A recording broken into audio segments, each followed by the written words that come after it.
So dahil ikaw ay estudyante, meron dapat teacher. Di ba? So hindi sapat na tinanggap natin si Jesus bilang Panginoon tagapagligtas.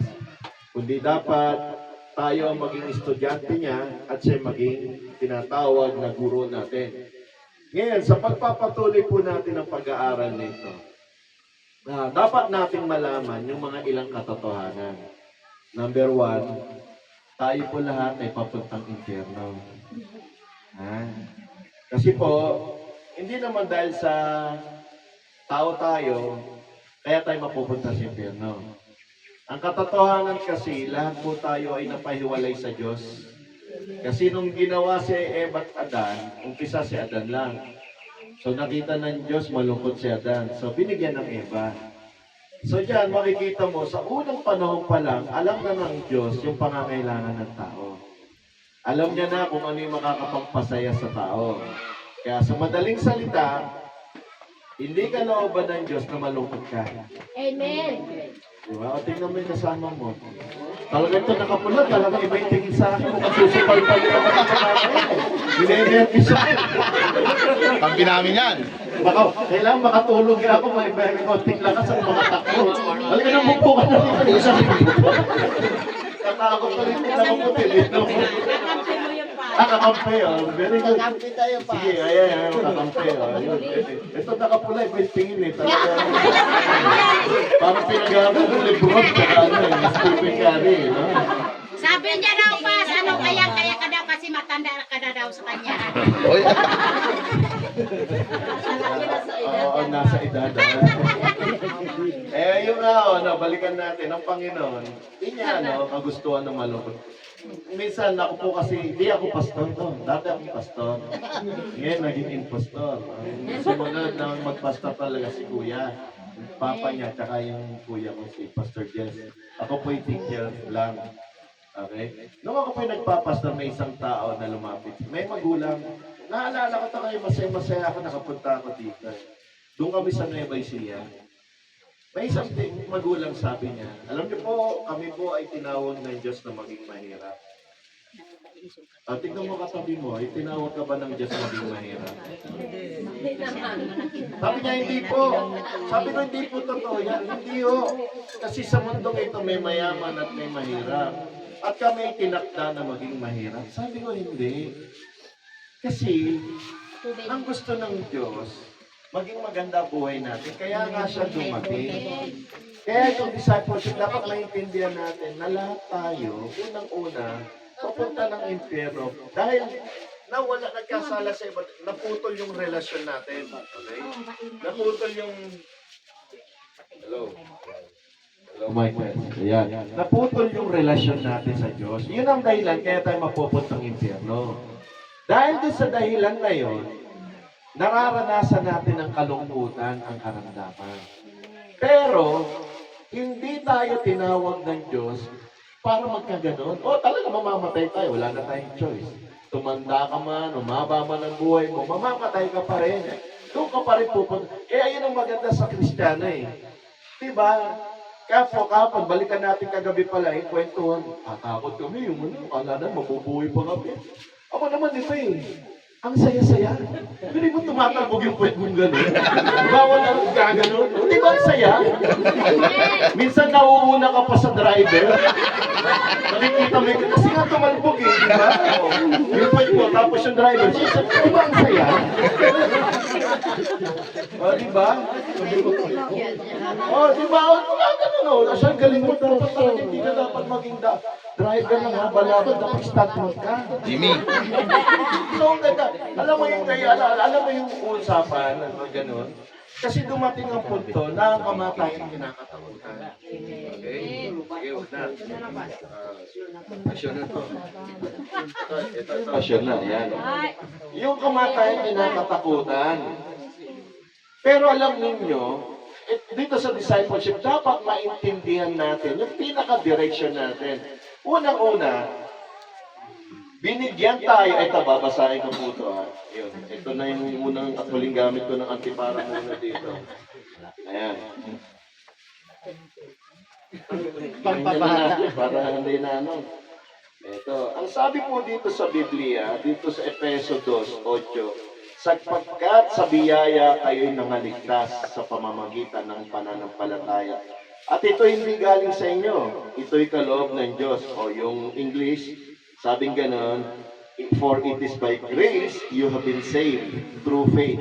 And it is not from yourselves, it is the gift of God. Alam ninyo, yung kaligtasan natin, isang gift. Ano ba yung gift?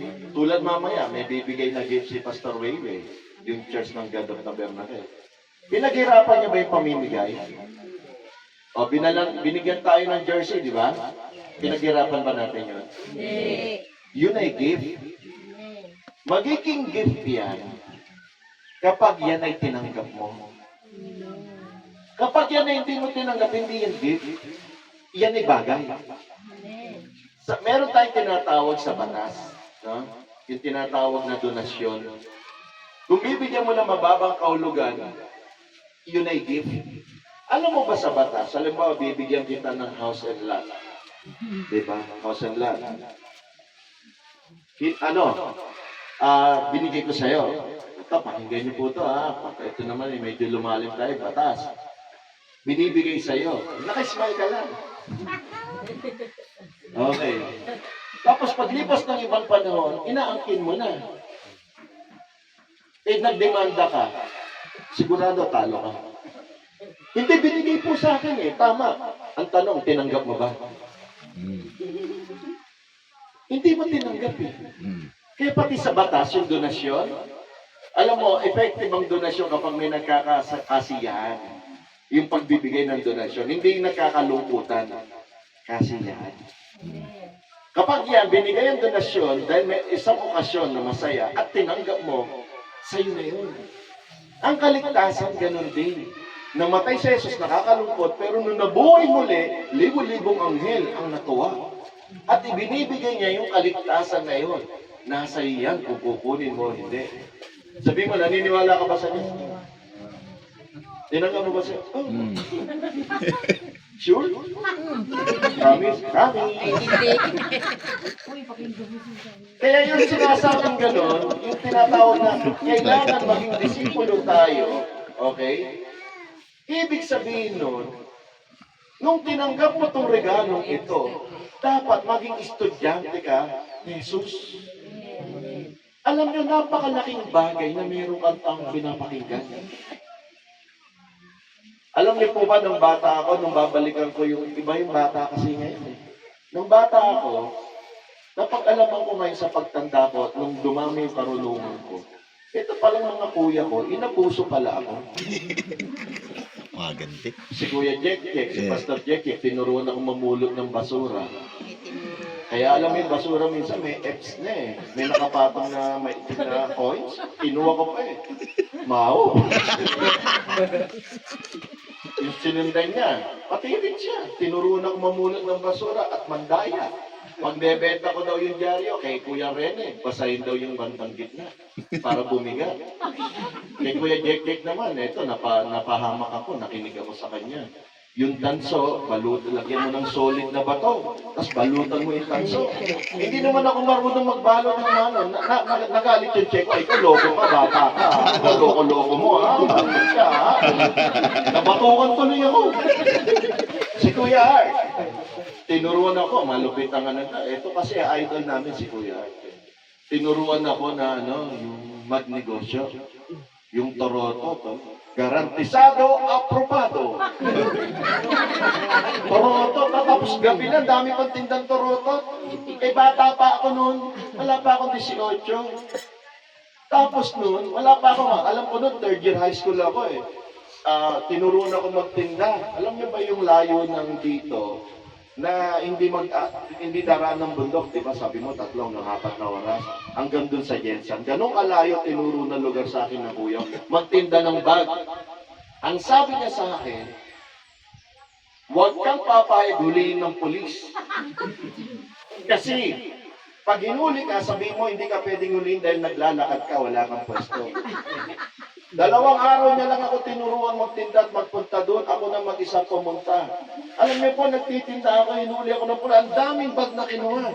Sabi ko, hindi niyo po ako pwede huliin. Kasi ang kuya ko magaling yun. Kailan po naman. Kasi sabi niya, ba't di kita pinulin? Eh, takot ako sa sigaw. Ba't di kita pinulin? Kasi yung mga nagtitinda ng paputok, hinuli. Umiiyak talaga. Ako hinuli rin. Kasi nga rin, kuya, madali. Matalinig sa UST yun. Hindi mo ako pinulin. Kasi naglalakad ako, wala akong pwesto. Ngayon ko napagtanto, ngayon ko napag-alaman. Yung pulis pala, pinagtripan ako, kinuha yung 3. Sabi ko, balik ko yan. Pagkano to? 35 pero 3 isang daan. Ngayon natutuwa ako kasi yun pala ay natawa yung pulis, ngayon ko lang napagtanto. Ano ibig ko sabihin? Nung bata ako, sunod ako ng sunod sa mga ito. Kahit kung pairalin natin yung batas ngayon, child abuse yun eh. Child abuse na yun, pwede silang makulong. Pero dahil naniwala ako sa kanila, sabi ko kasi sa puso't isipan ko, kuya ko to, mahal ako ng mga to. Si kuya ka, tinuruan ako makipagsuntukan, pag di mo kaya yung lalaki, huwag kang lumapa, pag nakatalikod, paluin mo ng bote. Para merong ribbon dito. Pag pumasok sa school, sikat ka. Kasabihin ko, sino naglagay ng ribbon? Si Roland. Ay, matatakot na yung mga tao sa'yo. O sa kanya ko natutunan. Magandang pangit, pero ang punto ko lang, may pinapakinggan ako. Meron ako yung kuya ko na yan, bata pa lang kami. Parang si Ma'am SP yan. Tatanong ako, 1 + 1, 2 + 2. Who discovered the Philippines? Who invented this? Talagang Bakit mo na sa napuwersa ka mag-aaral. O tapos, tingnan nyo naman ngayon, ano nangyari sa buhay ko? Kung ano pagkatao ko ngayon, bunga ng mga malaking bagay sa pagkatao ko na yung bunga nun sa paniniwala ko sa mga kuya ko. So nakita nyo, napakahalaga maging disciple, maging estudyante. May sinabi nga doon sa isang matalinong tao, sabi niya, the first step to learn, ang unang hakbang para matuto, is to unlearn. Alisin ang lahat ng natutunan. Kasi pag tinuruan, alam mo, hindi, kabalo na ako. Hindi, ganito, hindi. Mayo na. Marunong na ako. Alam ko na. Wala ka talagang matututunan kasi marunong ka na eh. Pero subukan mo maalis yung karunungan mo. Lagi kang makikinig. Si Jesus, mayroon akong gustong mga bagay na ipakita sa inyo, no? Nakatotohanan. Unang-una, yung kaligtasan, Jesus lang. At ito yung regalo. Dapat tanggapin mo. Pag hindi mo tinanggap yan, problema mo malaki yan. Di ba? Paano mo tatanggapin? Eh, wala ka pagmamayabang eh. Di ba? Eh, bakit ko ito binibigyan ng emphasis? Kasi, may mga problema tayong mga Kristiyano minsan, mga sister, no? Itong lalo ng mga GOT, yung mga leaders. Minsan, dahil sa katagalan natin, nalimutan natin, tayo pala ay mga Saduceo at Pariseo. Magaling na tayong manita. Na para bang ang ating mga kabutihan ay kawang gawa natin, galing sa atin. Mali. Di ba kaya nga pag may nakita tayong makasalat, si ano, nagkasawag, may asawa na. Ay, si ganito. Ay, may nabuntis. Ay, si ganito. Nalimutan natin, excuse me, hindi ka tinawag ng Diyos, hindi mo tinanggap ang kaligtasan na yan para hatulan o sukatan ang iyong kapwa. Tinanggap mo ang regalong yan upang ipakita sa buong mundo, wala kang pag-iyayabang, kaya ka, give. At ang sabi, paano mo matatanggap tong gift? Faith. O itong mga binigyan ng mga jersey. Baka mamaya, di mo alam. Pag suot mo yan, may mga chemical yan. Pag talo mo, manghihina ka na. Masasamutahin na. O mga magulang, tatanggap ng grocery yung iba. O kaya mga school supplies. Gaano kayo nakakasigurado na hindi kayo magtatay sa mga bibigay ng grocery? Doon sa mga school supply. Baka mamaya may COVID yan. Tama? Tatanggapin mo yung regalong yun kasi naniniwala ka na mabuti yun. Tama. Paano ka naniniwala? Pananampalataya. Parang yan inuupod mo. Bakit ang lakas ng loob mo po? Ba't di ka natatakot bumagsak? Kasi naniniwala ka na kaya ka ng upod. Ganon din ang kaligtasan. Kaya pag tinanggap mo si Jesus, wala kang karapatan manukat at sumumbat kasi biyaya ang tinanggap mo. At yan ay biyaya, dapat binigay sa iyo yan, ipamigay mo din. Huwag mong ibenta. Di ba may nagsalita nga si Arturo Jr. dito. Arturo III. The second pa to, kuya. Kasi medyo. The third. Ano ba mapapala namin? Pupunta kami rito. Yun. May makukuha ba kaming pera? Ako ba? Pero ang ganda ng tubig. Dadami ba yung buho ko dito? Kasi napansin ng kuya ko, bakit yung mga tao dito hindi nakakalbo? Ano? Di ba napansin niyo, no? Tika mo si Jimmy, parang naalala ko yung buho ko dati hanggang dyan din, no? Ngayon, umangat na ng 2 inches. So, di ba naiintindihan nyo? Ano ba mapapala namin? Wala. Gastos. Pagod. Pero ba't pumunta? Kasi yung biyaya na yun, yung gift na yun, na binigay sa kanila, gusto ipasa sa inyo. Kasi nakakuha namin ng libre yun, bakit namin kayo pe-presyo na pwede naman, mamaya, pwede ka, ito 30. O ikaw, mukhang ngawain mo ko, 50 ka. O ikaw, magigib ka ng tubig. Tatlong timba, para maliligo ko. Ay, masama titig sa'yo. Hindi, maganda na yung titig. Libre na lang. Sinabi ko yung jersey, baka mamaya may gamot yan. Nakakalo pa. Nag-iba na yung pananaw niya. Sabi, hindi po, nananampalataya ako. Mabuti kayo. Kaya yun yung sinasabi ko. Yung regalo na yung binibigay. Ngayon, balikan naman natin tayong mga tumanggap ng regalo. Unang-una yung nagbigay ng regalo, siya lang talaga. Wala na. Kaya yung kaligtasan kay Jesus lang, hindi makukuha sa iba. Di ba? Hindi sa religion, hindi sa pagiging born again, hindi sa pagiging Catholic, pagiging Muslim, kundi yung personal mo relasyon kay Jesus. Yung relasyon. Ngayon, tayo namang mga tao, ano naman ang gusto nating malaman? Gusto ko may mga bagay na pakikita sa inyo. Number 1, tayong mga tumanggap ng regalo at gustong maging estudyante ni Jesus, tatandaan mo, number 1, tayo ay nasa mundo. We are on earth. We still live on earth. Nasaan tayo? Wala ko sa Tibuli. Saan tayo? Sa mundo. Kung nasa mundo tayo, may mga pinapairal na, unang-una, batas ng kalikasan. Pangalawa, batas ng tao. Ano ibig sabihin? Hindi porket Kristiyano ka na, okay, at gusto mong sumunod kay Jesus, may mga bagay-bagay na hindi ka dapat gawin. Mali. Kapag sinabi ko nasa mundo ka, number 1, ikaw ay nagugutom. Ikaw ay nagkakasakit. Ikaw ay nangihina. Ikaw ay tumatanda. Dahil dito, dapat malaman ng bawat isa na sumunod tayo sa patakaran ng mundo. Patakaran, ibig sabihin, batas ng kalikasan. Number 1, di ba si Jesus napagod? Tama po ba? Si Jesus nagutom. Nakita niyo bang si Jesus hindi kumain? Kumain. Nakita niyo ba? Ito pa. Di ba nung si Jesus nagpamigay nung pinakain niya mahigit 5,000 katao sa pamamagitan ng 5 tinapay ba yun? At 2 isda? Di ba ang dami sumobrang pagkain? Ano sabi ni Jesus? Kunin nyo, ipunin nyo. Bakit kailangan ipunin? Di na lang ilaba, itapon. Ano ibig sabihin? Pinapahalaga ng Diyos kung ano meron tayo. Halimbawa, ganito po. Ako po, ito, huwag kayong magagalit sa akin, no? Okay? Tayo po mga magulang, gusto ko po sabihin to, sino yung mga magulang dito, taas ng kamay? Ayan. Tayo po mga magulang, gusto kasi kagad natin kumita sa mga anak natin. Tama ba? Sino mo namang hindi? Kasi naghirap ka eh. Gusto mo namang guminhawa, tama? Dahil nga dito, parang naalala ko yung kwento ko kagabi, meron akong kabataan na katulad ng ganito.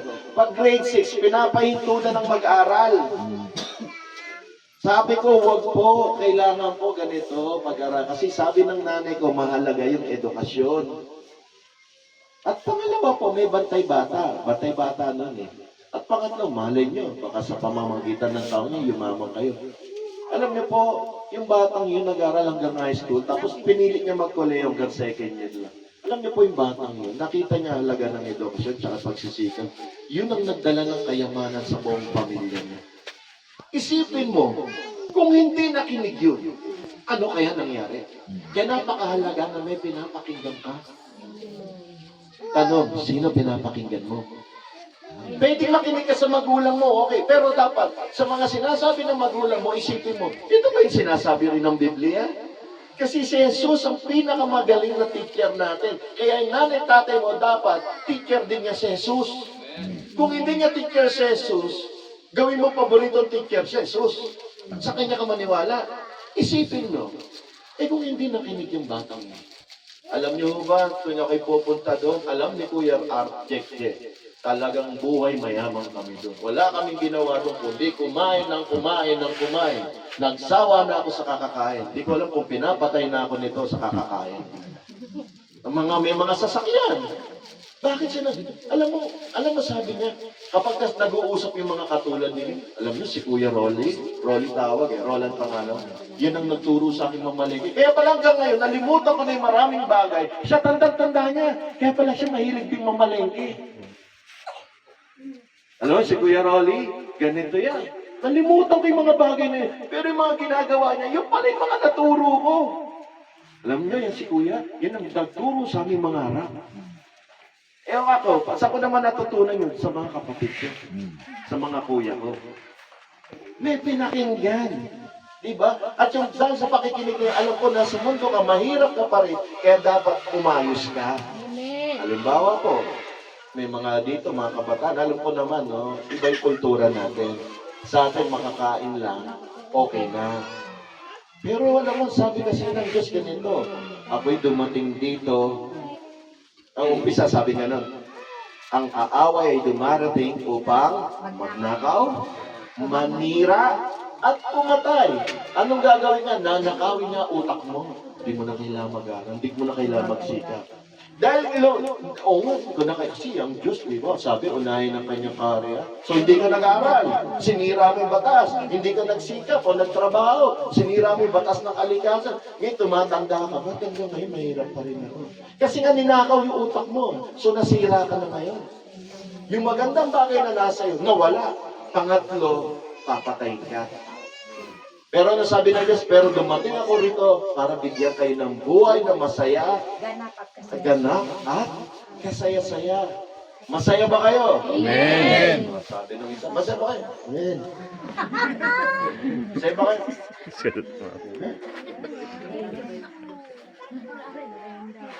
Kaya kapag kayo may tanong ay sa utak ninyo, dapat ba ganito buhay namin? Tanungin mo si Lord, dapat ba ganito? Sasagot yun, hindi ganyan. Kasi bibigay ko sa inyo ganap at kasaya-saya. Dapat kapag kayo titingin, halimbawa, tingnan nyo itong lugar ninyo. Puro buhangin, dito lang dapat, Lord, ano ba dapat gagawin ko dito? O bawit, maganda po ito, bawit, ang sarap matulog. Pero baka may mas maganda pa, baka gawin ng Diyos yan sa palasyo. Kaya dapat makikipag-ugnayan ka sa Kanya. Dahil siya'y magbibigay sa iyo ng idea. Kaya ang pagiging disipulo mo yun eh. Siya yung teacher mo eh. Meron akong isang pinakinggan. Noong nag-aaral ako ng pagpapastor, may pastor doon, yung kapatid ni Rosana Roses. Kilala niyo si Rosana Roses? Yung bold star. Yung kapatid nun, pastor, si Pastor Adriano, matangkad, gwapo. Siguro lamang lang siya isang paligo sa akin. Ay, lasak ko lang. May kunuwento siya, magumanda buhay niya. Sabi ko, Pastor, bakit po Pastor kayo? Tapos, paano kayo nabubuhay? Tsaka paano gaganda buhay niyo? Ganito yan. Kasi yung iba kapag Pastor, dati mahirap ka na eh. Kaya nga tawag lang, Pastor Jimmy lang. Hindi na, ano ba pilitos? Hindi na Jimmy Sagaw eh. Jimmy lang. O pwede, Jimmy Sagaw lang. So, naging Chinese. Sabi ko, paano mo gagumanda buhay niyo? Ang sabi nga ganito, alam mo, yung nanay ko may lupa. May binigay pamana, titulado. Ngayon, nangutang kami sa Pag-ibig para tayo ng 2 pinto. Ngayon, binabayaran ko sa Pag-ibig kada buwan 7,500. Ang umuupa doon is 28,000. Oh, ang laki ng kita ko. Dahil doon, umutang muli ako sa Pag-ibig. Dumami yung utang ko. Ang binabayaran ko na sa Pag-ibig is 68,000. Ang kumikita siya sa apartment niya, 160,000. Pero pastor siya. Alam mo, ginawa ko yun. May nabili kaming bahay. Sabi ko, bakit ko ito babayaran?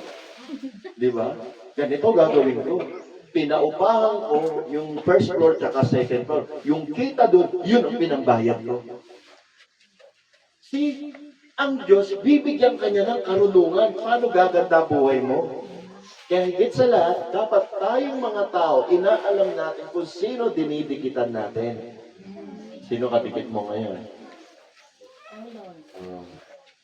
Ba, naging Lord na siya. Oo. Sino ba yung ano mo? Dapat pipiliin mo. Kaya dapat kapag ang isang tao, may pangarap siya, dikitan mo yan. Kahit yung isang tao matalino, bobo ka, dumikit ka sa matalino, tatalino ka. Tamad ka, dikit ka sa masipag, sisipag ka. Kasi ganun ginawa ko, ang sisipag, ang tatapang ng kuya ko. Di naging matapang din ako. Kaya kapag gano'n, nag-aaway kami ng misis ko, talagang kapag gabi ako mo, ano gusto mo ito? O ito. Sangga lang ako. O gusto mo ito? O ito. Siopa o pansit? Diba? Sangga lang tayo. Ataka ng tao. So, bibigyan ka ng Diyos ng karunungan. Diba? What else? Kapag ikaw ay naging disciple, may batas ng kalikasan at may batas ng yung mundo, no? At yung batas ng tao. Ano yung batas ng tao? Wala kang choice. At tulad ni Jimmy, Pastor Jimmy, abait at tao, hindi at ako. Diba? O kita mo, nahuli ng pulis. O di 5,000. Naalala ko tuloy yung pastor ko, pwede ba natin ibisto? Pag nahuli ng pulis? Ako po'y mabuting tao. Isinari mo ako. Wala po akong ginagawa. Ito talaga, style mo, bulok. Nahuli ka, umaming ka, ibigay mo lisensya mo. Ako naman, iba yung style ko, yung misis ko nagagalit. Kasi kapag si misis nahuli ng pulis, pambira ako, matapang po yan. Ha? Kaya pag sinabi niyan, talagang napapaihi ako sa salawan.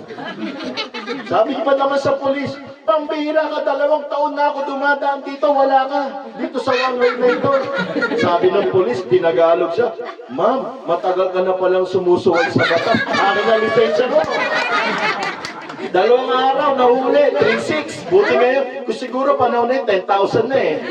Ako naman kapag nahuli, galit siya kasi nahuli ako, di ako natitikitan. Ay, sir, mali po kayo. Oo, nahanong kasi nadala ako dati. Oo, sir, kasi ano ba dapat gawin dyan? Sir, gawa kayong sulit na dapat, huwag na pong pwede na yung letter. O sige, gagawin. Eh, tili, sir, huwag na, sir, ingat po kayo, ha? Tapos may inggit siya. May inggit, palusot. Wala tayo eh. English smile lang eh. Ikaw kasi ito, ang tagal ko na. Parang si Fernan, laki ng mata. Tagal ko na dito. Eh di lalo nagalit po yung pulis. 2 taon ka na pala sumusuway ng batas. Akin na lisensya mo. Eh kasalanan ko ba kung magaling ako magsalita sa kanya? Eh tama po yan ma'am. Sorry po kasi po. Dati pwede mag-letter. Oh, dati po. Ano ba dapat natin gawin? Sulat lang. Sige po, sino po pangalan? Ito po pangalan. O ito po, Lisa. Huwag na, ingat po kayo. Hindi nyo matanggap, galit na galit. So may batas ang kalikasan, sundan natin. Diba? Halimbawa, kailangan mag-helmet tayo. Mag-helmet tayo. Kasi para rin sa ating kaligtasan. Miski na minsan hassle, no? Di ba sarap tumakbo walang helmet? Sabayan, no? Magano ka, no? Magdulas. Sabay untok mo ulo mo. Ako kasi na-disgrasya na ako. Eh, nakita ko halaga ng helmet tsaka gloves, eh. Na nung una ako natuto magano, natanggal talaga lahat ng balat. Yung mga bato rito, tumanim. Tsaka yung balat ko rito sa paa, natanggal, eh. Kaya nakita ko, kaya pala may jacket, tsaka may helmet, tsaka may gloves. Para kaya minsan nang dati nadulas ako, may gloves ako. leather yung dito ko, yung balat ng kalabaw, may tumikit na bato. Ang hirap tanggalin. Ibig sabihin ko, mismo kamay ko pala yun, titilikakin. Kaya maganda, nakakapagod mag-ganon, pero tapos yun eh. Sundin natin. Ngayon, bilang Kristiyano naman po, gusto natin maging tagasunod ni Jesus, maging teacher natin si Jesus, at tayo naman ay estudyante. Sundin natin yung ginagawa niya. Ano ginagawa niya? Number 1, sa buhay natin, okay? Malaman mo na si Jesus ay si Jesus lang. Halimbawa, tayo po kasi may kayabangan tayo. Ang pinakamahirap na kalaban sa mundong ito, hindi yung kapitbahay mo. Ito naman, inunahan na ako. Ikaw na kayo magturo, ikaw na ako. Ayoko na. Kakadalawa ka na, ha? Kanina, sa isa sa katabi mo. Kahit siya yung katabi mo, ngayon, ito naman, inunahan ako. Pakitawag nga si Dave, pakiulit ko ni Dave. Total, word passer na yun. Hindi po, pinakamahirap na kalaban talaga ang sarili. Alam niyo ba kung gaano kahirap tumayo sa harapan niya? Tatawa-tawa tayo, pero mahirap po. Kasi sa buhay mo, marami kang bagay na alam mo ginagawa mo. Na ang Diyos lang nakakaalam. At dahil dito, minsan ang hirap mong patawarin ang sarili mo. Bukod to yung tao, okay, unang-una, sarili mo, ang hirap mo nang patawarin. Tapos may mga tao pa na,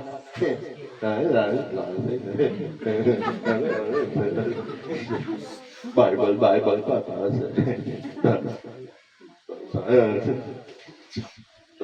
Tapos mag-share kayo, may nabanggit ka lang, pastor, hirap na hirap ka nang tanggapin yung sarili mo. May mga tao, masakit mo minsan, Kristiyano pa. Pero alam niyo po, noong nag-50 ako, mukha lang ako 60-52 pa lang ako ngayon. Kaya meron ako sinulat Grace changes everything. Wala, sabi ko, pati sa misis ko, alam mo, nakakaya ginawa mo eh. Hindi ka ba marunong mahiya sa kapitbahay, sa mga... Sabi ko, hindi. Unang-una kasi, kapag mahiya ako, iniinsulto ko yung regalo na binigay. Yung grace, yung gift. Kasi kapag ang sarili ko, hindi ko papatawarin, ang yabang ko naman. And sabi nga ng Bible, even I, have forgiven your sin and blot out your transgression. Ano sabi? Ako mismo, kinalimutan ko kasalanan mo at nilinis ko. Ngayon, ano karapatan ko para isa-isahin ko ang kasalanan ko? O di ba napakayabang ko naman? Amen po ba? Amen. Di ba marami kayong kasalanan na nilihim, na kailan nakakala? Minsan, kakanta-kanta ka, pero dala mo yun, no? Paano? Diba? Tapos mag-share ka, dala mo yun, yung pag-uusig. Pinakamahirap yung sino kalaban? Tumahimik na. Yung sarili mo. Tapos sabi pa, di ka ba nahihiya sa mga kapitbahay, sa mga tao, sa mga empleyado, sa school? Sabi ko ganito, kapag nahihiya kasi ako, ang yabang-yabang ko naman. Unang-una, ang nagpapatawad ng kasalanan, si Jesus, hindi ako. Ba't masyado kang caring mo ang kasalanan ko?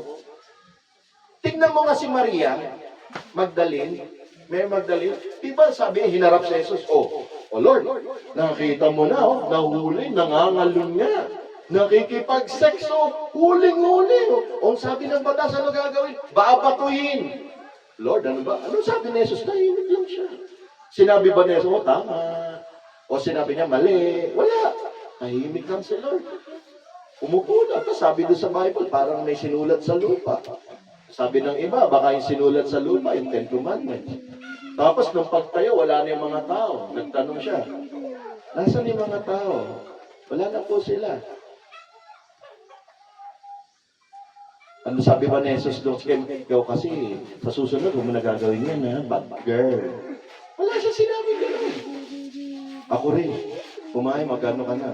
Diba? Huwag ka na mamuhay sa kasalanan. So, ibig sabihin, wala tayong karapatan para yung mga nakikita natin kasalanan sa kapwa natin, tayo bumilang. Maging dito sa tinatawag na church administration, mas masyadong mataas ang standard natin kaysa sa Diyos. Nagkasala. Bakit mo didiktikin? Hindi ba maganda i-therapy mo? Paano mo i-therapy? Gabayan mo. Pagkabayan mo. Hindi yung didisiplinahin mo, tatanggalin mo agad. Hindi. Kapag talagang malupit na, gabayan mo. Ganito. O sa ganito, magre-report ka sa akin. At hindi mo na dapat ipagkalat. At kayo namang mga leaders, tayong mga leaders, sino yung mga leaders ng church? Taas na kamay. Taas na, huwag na mahiya. Sige, ako na lang leader. Ako na lang. Hindi na ako na lang magtataas. Hindi. Halimbawa, may pinag-uusapan kayong problema. Tama na. Pati sa testimony, huwag yun ang gamitin yung testimony para i-chismis ang tao. Kasi iniinsulto mo ang Panginoon. Ngayon, kapag yung mga problema na yan, dapat yan, ayusin natin. Kaya nga minsan may maririnig ka Pastor, lambre. Totoo yun. May kasamahan kami, gano'n. Pastor, tinakbo yung asawa ng iba. Totoo yun.